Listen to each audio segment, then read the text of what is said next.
এ কেমন খেলা খেলছো তুমি পুত্র? যদি ভূমিতে পড়ে যাও তবে প্রাণহানি হতে পারে।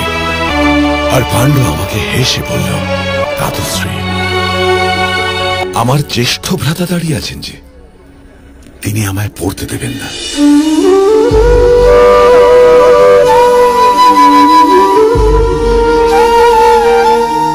এই শুনে আমি বললাম, পাণ্ডু, তোমাদের জ্যেষ্ঠ ভ্রাতা কেবল তোমাদের শব্দ শুনতে পায়, তোমাদের দেখতে পায় না। এই শুনে পাণ্ডু বলল, দাতুশ্রী, আমার জ্যেষ্ঠ ভ্রাতার আমায় দেখার জন্য নেত্রের প্রয়োজন নেই, ওনার হৃদয়ের স্নেহই পর্যাপ্ত আমায় দেখার জন্য। সেই দিন ওই দিন বালক, আমার শিষ্যরা এক নতুন পাঠ শেখালো, প্রেম আর বিশ্বাসের পাঠ। মহারাজ, যখন আপনার অনুজকে নিয়ে যাওয়ার জন্য যমরাজ এসেছিলেন, তখন সে যমরাজকে প্রশ্ন করেনি যে আমি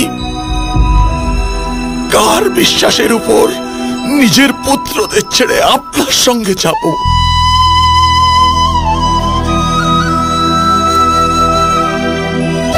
আমি দৃঢ় বিশ্বাসের সঙ্গে বলতে পারি মহারাজ যে ওই প্রশ্ন নিশ্চয়ই করেনি।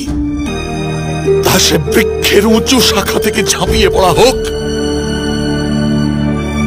অথবা মৃত্যুর মুখে যাওয়া হোক, আমি এর অধিক আর বলতে পারবো না মহারাজ। আজ এই মুহূর্তে ঈশ্বর আপনাকে প্রেরণা দিক, এই আমার আশীর্বাদ আপনাকে।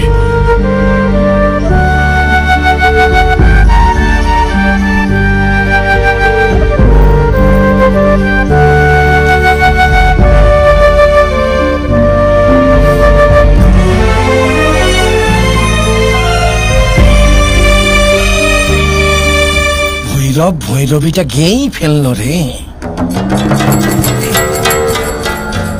মহারাজ, আপনার ঘোষণা শোনার জন্য সকলেই উৎসুক।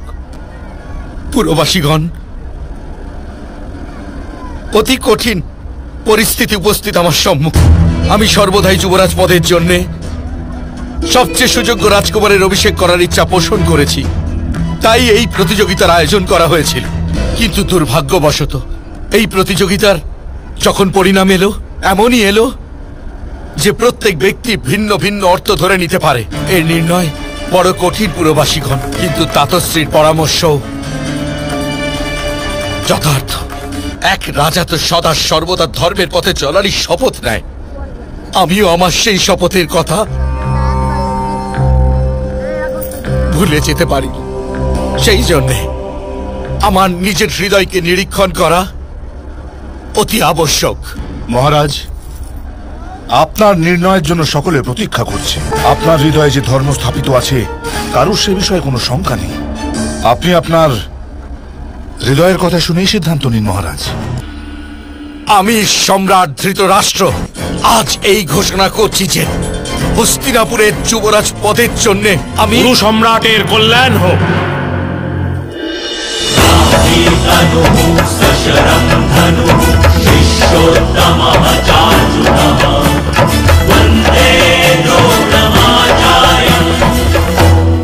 মহারাজ, বিঘ্ন ঘটানোর জন্য ক্ষমা প্রার্থনা করছি।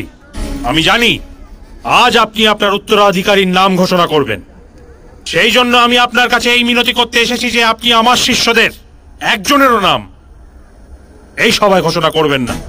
আমি কিছুই বুঝতে পারছি না মহারাজ, গুরুদেবকে এখনো রাজকুমাররা গুরুদক্ষিণা দেয়নি, অতএব যতক্ষণ কুমারগণ গুরুদেবের শিষ্য, আমরা কোনো রাজকুমারের অভিষেক করতে পারি না।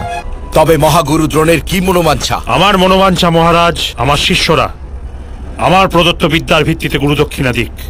আমিও দেখতে চাই আমার শিষ্যদের মধ্যে কে সর্বশ্রেষ্ঠ আর কোন শিষ্য সবচেয়ে সুযোগ্য।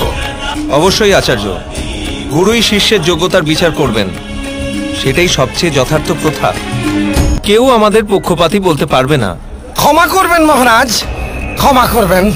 যোগ্যতার পরীক্ষা বারবার নেওয়ার কি প্রয়োজন মহারাজ? দর্পণের দিকে অধিক সময় চেয়ে থাকলে নিজের মুখটাকেই কুরূপ বলে জ্ঞান হয় গুরুদ্রোণ। যোগ্যতা হলো আত্মার এক গুণ, রূপে শৃঙ্গার নয় গান্ধাররাজ, যে দর্পণ দেখে তার বিচার হবে। কিন্তু প্রতিযোগিতার আয়োজন তো করা হয়েছিল মহামন্ত্রী শ্রী। কিন্তু প্রতিযোগিতার কোনো পরিণাম আসেনি সেদিন, এ তো স্বয়ং মহারাজই বলেছেন। সেই জন্যই যদি এবার যোগ্যতার নির্ণয় গুরু দ্রোণের গুরুদক্ষিণার মাধ্যমে হয়, তবে তাতে আপত্তির কি আছে? অবশ্যই। যখন প্রতিযোগিতায় কোনো পরিণাম আসেনি, তখন এই পথ অযোগ্য নয়। গুরু দ্রোণ, দাবি করুন নিজের গুরুদক্ষিণা। যে রাজকুমার নিজের সামর্থ্যের বলে আপনাকে গুরুদক্ষিণা দিতে পারবে, সেই রাজকুমারকেই সর্বশ্রেষ্ঠ আখ্যা দেওয়া হবে। কিন্তু আপনি গুরুদক্ষিণা দাবি করার সময় এমন পক্ষপাতিত্ব করবেন যে কেবল একজন রাজকুমারেরই শক্তির গুরুত্ব থাকবে। আপনার আশঙ্কাকে আমি আমার অপমান মনে করছি গান্ধাররাজ। গুরু কখনো পক্ষপাতিত্ব করে না, আর আমার গুরুদক্ষিণা কোনো একজন রাজকুমার তো দূরে থাক, সমস্ত রাজকুমার একত্রিত হয়ে বাস্তবে দিতে পারবে কিনা আমার যথেষ্ট সন্দেহ আছে। এমন কি দাবি করছেন আপনি গুরুদ্রোণ? আমি আমার অপমানের প্রতিশোধ চাই। পাঞ্চালের রাজা দ্রুপদকে আমি আমার চরণে দেখতে চাই। পাঞ্চালের রাজসভায় আমার ঘোর অপমান হয়েছিল একবার। স্বয়ং আমার মিত্র দ্রুপদের দ্বারা শত্রুর অপশব্দ কেবল আহ্বান হয়, কিন্তু মিত্রর অপশব্দ অপমান। মিত্র যখন অপমান করে তখন যেন সমগ্র জীবন বিষময় হয়ে ওঠে। আমার শিষ্যগণ, এই অপমানের অগ্নি আমার অন্তরে ধারণ করে এত বৎসর কাটিয়েছি আমি। যদি আমি চাইতাম তবে দ্রুপদকে সেই ক্ষণেই পরাজিত করতে পারতাম, কিন্তু সে আমার বিদ্যার অপমান করেছিল। সেই জন্যই আমি সংকল্প করেছিলাম যে একদিন নিজের শিষ্যদের মাধ্যমে আমি ওকে পরাজিত করব। আজ সেই ক্ষণ উপস্থিত রাজকুমারগণ, যখন তোমাদের গুরুর এই প্রতিজ্ঞা পূর্ণ করার সুযোগ এসেছে তোমাদের সামনে। আছে সে সামর্থ্য?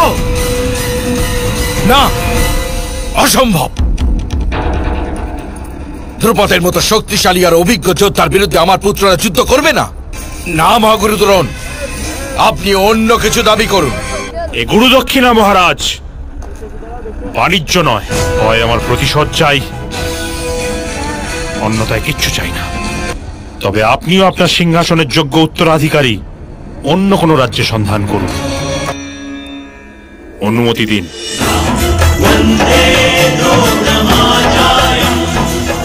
গুরুদেব, আমার গুরুর মুখ থেকে উচ্চারিত প্রত্যেক বাক্য আমার জন্য আদেশ। আমি প্রতিজ্ঞা করছি যে হয় দ্রুপদের মস্তক আপনার চরণে নত হবে, অথবা আমার ছিন্ন মস্তক আপনার হাতে। অর্জুন, তোমার এই প্রতিজ্ঞা অবশ্যই পূর্ণ হবে, কিন্তু আমার হাতে। পিতাশ্রী, মহারাজ, আক্রমণ করার আদেশ দিন।